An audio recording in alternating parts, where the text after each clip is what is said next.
Friday afternoon, and thank you so much for joining us on this edition of Border Report Live here from Harlingen, Texas, in the Rio Grande Valley of South Texas. My name is Rudy Mireles, and I am your host for this program. Joining us in just a little bit, we're going to hear from our El Paso correspondent, Julian Resendiz, as that community remembers the 6th anniversary since the deadly Walmart shooting in El Paso. And we're also going to hear from Sandra Sanchez, who's covering a whole host of different topics that are of incredible interest along the border here. But first, we wanted to start with some breaking news right off the top. We've got the latest immigration apprehension numbers, the border crossing numbers, and Border Patrol agents all along the U.S.-Mexico border only apprehended 4,600 migrants trying to make their way into this country last month. That's July. Now let's take a look at some numbers historically and what that means to put that into context. Now in July of last year, that number was 56,400. So you can see there more than 52,000 or almost 52,000 less encounters last month compared to the year prior. Looking back at June, you can see the numbers there on your screen. 6,000, just over 6,000 immigrants detained in June of 2025. June of last year, that number was 83,532. And look at this number right here, January 2025, 29,000, almost 100,000 more people in January of 2024, 124,215. And just look at this. These are the real staggering numbers to look at here, the year-to-date numbers. So by this time last year, Border Patrol had encountered more than 1 million immigrants more than they have so far this year. 218,263 migrants apprehended at the southern border this year alone. Last year, over 1.3 million. Now, in the same period last year. Now, if these numbers continue, apprehension rates are looking to drop about 85% in this fiscal year. Now, moving on to our next story, it's been 6 years. Sunday will actually mark 6 years since a mass shooting at the Walmart store in El Paso, Texas. The gunman, who was a 21-year-old coming from a ways away from El Paso, shot 45 people, killing 23 total and injuring 22 others. Our El Paso correspondent, Julian Resendiz, was there covering this from the scene, and I wanted to bring him in now. Julian, let's start with just what you experienced that day of the shooting. Really, let me tell you, it was a Saturday morning, and I was just working, covering a speech by the local congresswoman. We were in a high school auditorium, and then all of a sudden, somebody comes up to her, whispers, and then she utters some words that really took a hold of all of us. And that is, folks, we got to suspend this. There's been a mass shooting at Cielo Vista, which is a local shopping center. I was just frozen in place for about five minutes, trying to comprehend what was going on. Because you just don't see this type of violence in El Paso. You hear about it across the border in Juarez and other places in Mexico.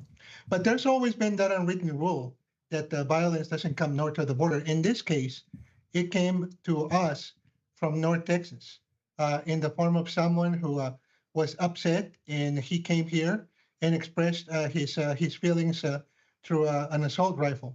So after the shock, and everybody in that auditorium was in shock. After the shock, I got up from my seat, went to my car, and drove all the way to the scene of the shooting. I got there as the last ambulances were leaving the parking lot. And I got to talk to several of the employees, as the surviving employees, as they were being escorted into the from the Walmart where this happened to the nearby Sam's, just a few yards away. And to tell you the truth, I did not see much crying. I did not see much screaming. Everybody was feeling the same thing that we felt a few minutes later at that auditorium, just shock. What is going on? What just happened? It was just a feeling of shock because this is not supposed to happen here. You know, it's interesting. You mentioned that, typically one would expect that violence to come from the south, but it came from the north. What North Texas specifically, what was the community, what has been the talk in the community since that? I mean, I know it's been almost 6 years, but when a mass shooting like that happens, that wound stays fresh for a long time. Yes, it does. But if I could summarize in one word what has happened to this community since, that word would be resiliency. People internalize this. People cope with the pain, with the shock, especially with the anger. We have not seen much expression of anger in this community. I imagine that if something like this were to happen in somewhere else, maybe feelings would be different. But this is a peaceful community, family oriented, and when something bad happens, you just tend to go back to what makes you strong. In this case, family, friendship, community, even routine. I can tell you that a few days after this happened, the regular no back and forth traffic between Mexico and El Paso resumed. People did not stay home and refused to go out shopping or doing anything. They just endured and move on. Now, of course, and this brings us to today's story. Mhm.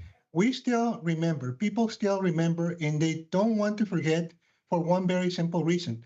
If you forget why something happened, it might happen again. So this morning at the Mexican consulate here in El Paso, the Consul of Mexico invited some of the relatives of the victims, some of the survivors even, to a remembrance ceremony. There you see the building of the Mexican consulate in El Paso. To your right, you might see an icon. That is a monument, a permanent monument at the consulate with the names of the fatal victims. So that's how this community remembers its dead. Now, I can tell you that the gunman specifically had a beef with Hispanics.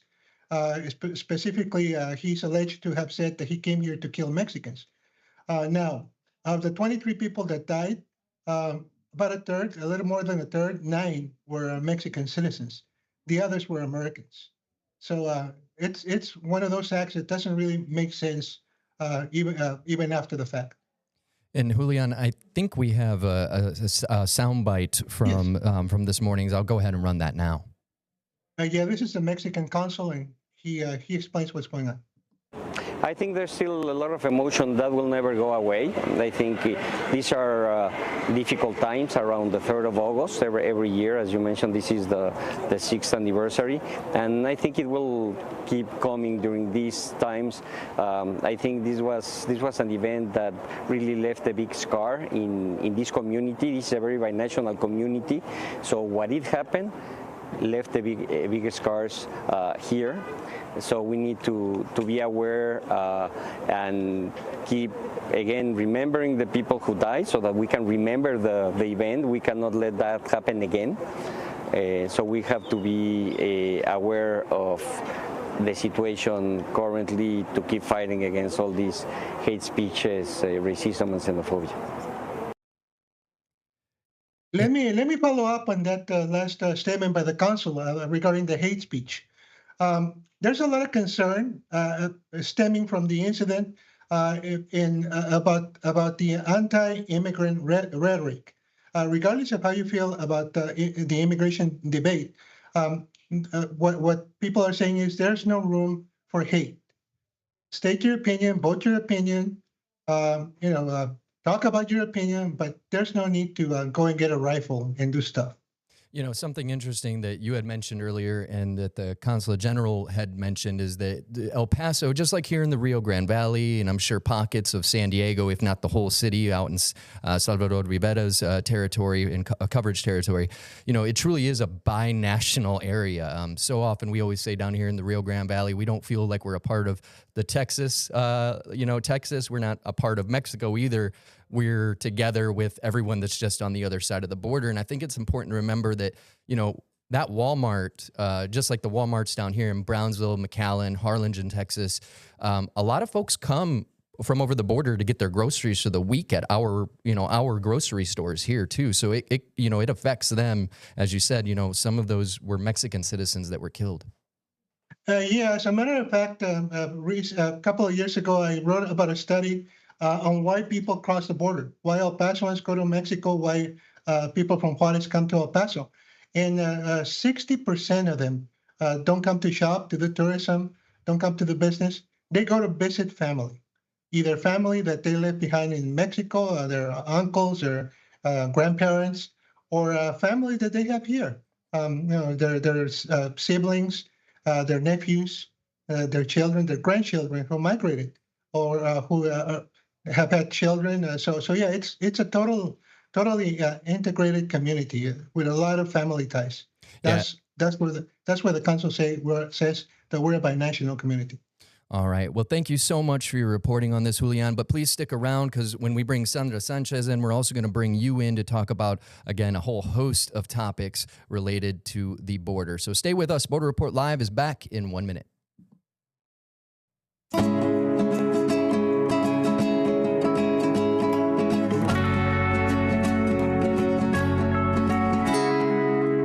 Welcome back to this edition of Border Report Live. My name is Rudy Mideles, and I am your host here in Harlingen, Texas, in deep South Texas, along the banks of the Rio Grande and the Rio Grande Valley. And joining me right now, we have South Texas correspondent Sandra Sanchez. Sandra, I wanted to start with this story that I found interesting, because you have another story that's very related to this, and it's a pretty interesting car smuggling story. Federal agents in South Texas have arrested a man accused of stealing rental cars and then selling them in Mexico, just on the other side of the border.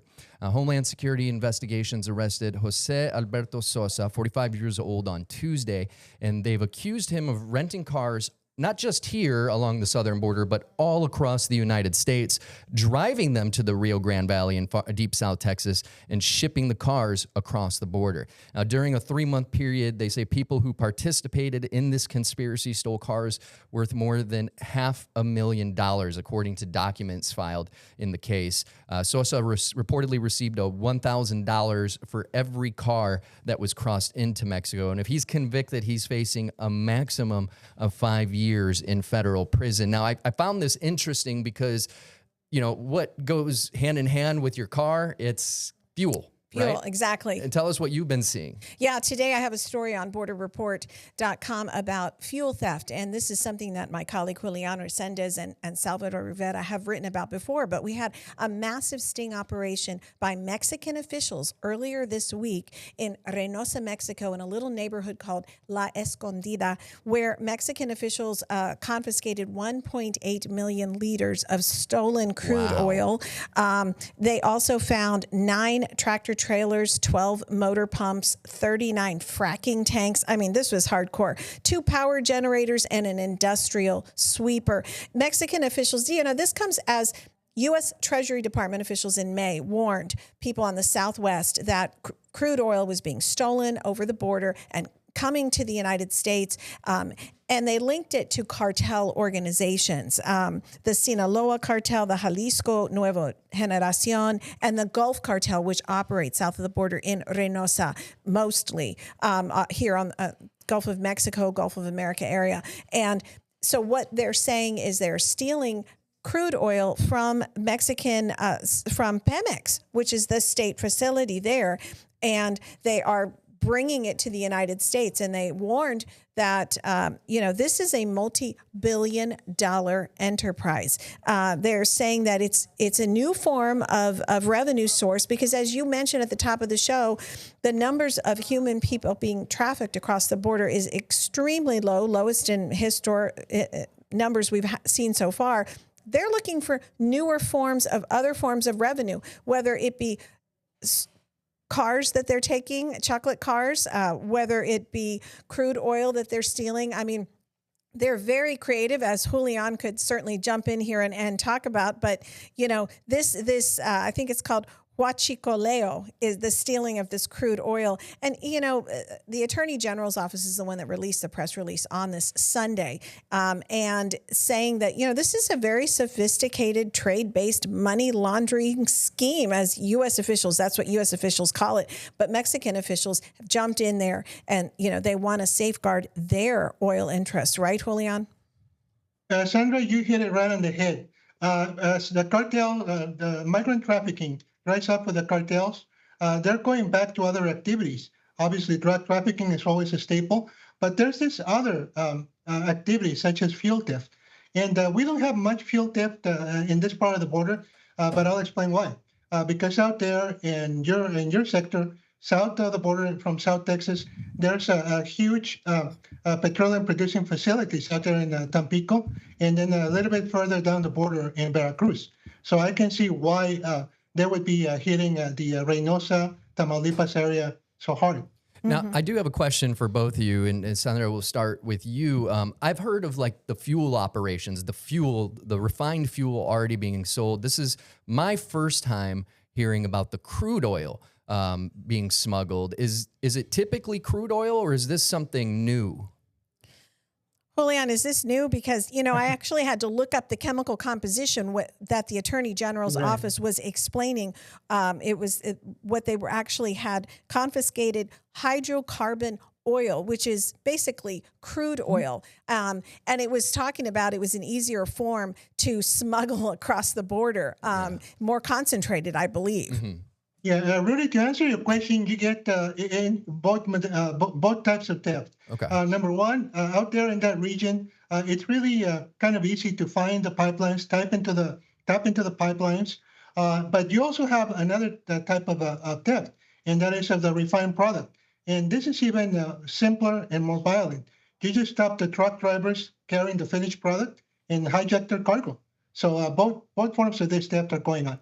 Now, this theft that happened here in Reynosa was just south of the convention center in this cultural park in this neighborhood, literally across the highway and just south of it. I mean, this is an area that people come. It's a convention center, right? It's a very populated area, and you should see there's videos and pictures that they posted on X, and it's just amazing the operation that they had going there. Yeah, it sounds like they had a whole refinery that you would see on the way north to San Antonio from here in the Rio Grande Valley or something. I mean, you said they had whole tanks machine. It's incredible, and it makes you wonder how long it took to get that operation going. That clearly didn't pop up overnight. Probably not. And if it could be seen by ordinary people, why did the authorities not see it? Yeah, that's another great question, which, I think, Sandra, you said it's Pemex owned, which is that's a state-owned fuel? Yes. So it's really hurting the Mexicans who pay taxes, and it's hurting the Mexican economy. It's also hurting U.S. oil suppliers because it's diluting the product here, diminishing the product. It's changing the exchange rate for oil here. It's affecting the industry both north and south of the border. So, the DEA, the FBI, the Treasury Department's Financial Crimes Enforcement Network, they're all involved in this. And they're all warning people north of the border, be wary. And also they're saying shady oil brokers are helping to perpetuate these crimes. Yeah, that's what I was going to ask you. I mean, it's, you can smuggle it across the border, but they're not just dropping it off at the Rio Grande and saying, like, whoever gets it, gets it. I mean, there's got to be a connection on this side, on the north side of the border, for them to actually sell it, right? And it's all about money. It's all about, who you can get some profit from. So yes, absolutely. And, but this is one example where Mexican officials are coming out and saying, we stopped it. Yeah, it's very interesting. And it's also interesting this is, I think, the third or fourth thing that we've talked about in the last 2 weeks that's a new revenue generating stream for the cartel since those numbers are down. And just to go back over those numbers again, because they're just playing such a role in everything that we're talking about in this segment. It's last year, more than 1 million people, 1.3 million people were caught crossing the border, and those numbers are now down to, 1 million less, more than 1.1 million less, 218,000 this year alone. So it's, I'm not sure, but I assume that we're going to be hearing more stories like this across everyone's sector. Yours, Julian, ours down here in South Texas, Sandra, and I'm sure over there in Salvador Rivera's San Diego sector as well. I mean, it just seems like you guys are bringing something new every week on these revenue streams. Well, the cartel are extremely creative in their revenue streams. So yeah, there's always something to tell that they do. Now, just one last question before we take another quick break. I did want to ask, is the U.S. Department of Justice, other than making a statement, are they getting involved in the investigations on this side of the border? Well, like I said, FINCA, the Treasury Financial Crimes Enforcement Network, DEA, FBI, and the Department of Homeland Security's Homeland Security investigations are very involved with monitoring what's happening there and warning people. So this particular seizure was the Mexican federal, the Mexican Police Criminal Investigation Agency, the Cabinet of the Government of Mexico, the Ministry of National Defense, the National Guard, and Citizens Protection and Civil Protection, firefighters, Pemex personnel, and they said forensic experts from the Attorney General's office. So it was a whole host of Mexican officials. Yeah, I think on both sides of the border there, I think you named off about 35 different agencies. So they're taking it seriously on both sides of the Rio Grande. They are. All right. Well, stay with us, folks. We're going to talk about a few more things as we come back. Border Report Live is back in 1 minute.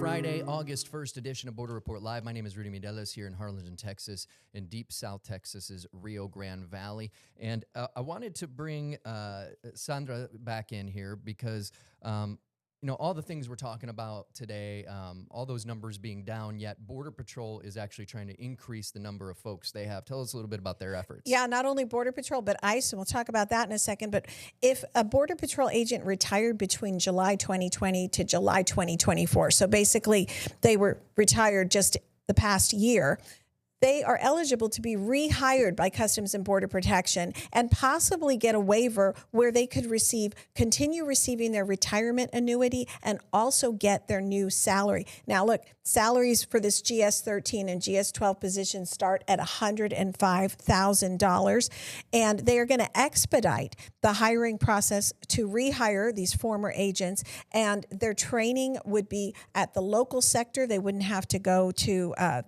the federal training facilities in New Mexico or in Georgia, because they've already served, they've been through this, and basically Border Patrol wants to add 3,000 new agents. They've been struggling to add to their ranks under the budget bill recently. They got millions more dollars to hire more agents, and so this is an effort to entice them. I mean, who wouldn't want to collect a retirement as well as a salary at the same time? And now, they're not guaranteed to get both. They say they may receive it, but all the links, all the indications, it looks like they intend to issue these waivers and allow these agents, rehired agents, to collect both as incentive to come back to the force. And you said these are like GS-12, GS-13 positions, correct? They are, and they're in 6 different sectors, including here in the RGV sector. They're looking for, which would also be the checkpoint in Falfurrias, the Del Rio sector, which includes Eagle Pass, Laredo, the Big Bend sector of Texas, which is way out there, kind of Marfa, Presidio area, and then you know what? There are some other sectors you wouldn't even believe: New York, upstate New York, Minnesota, Montana, Maine, Washington State.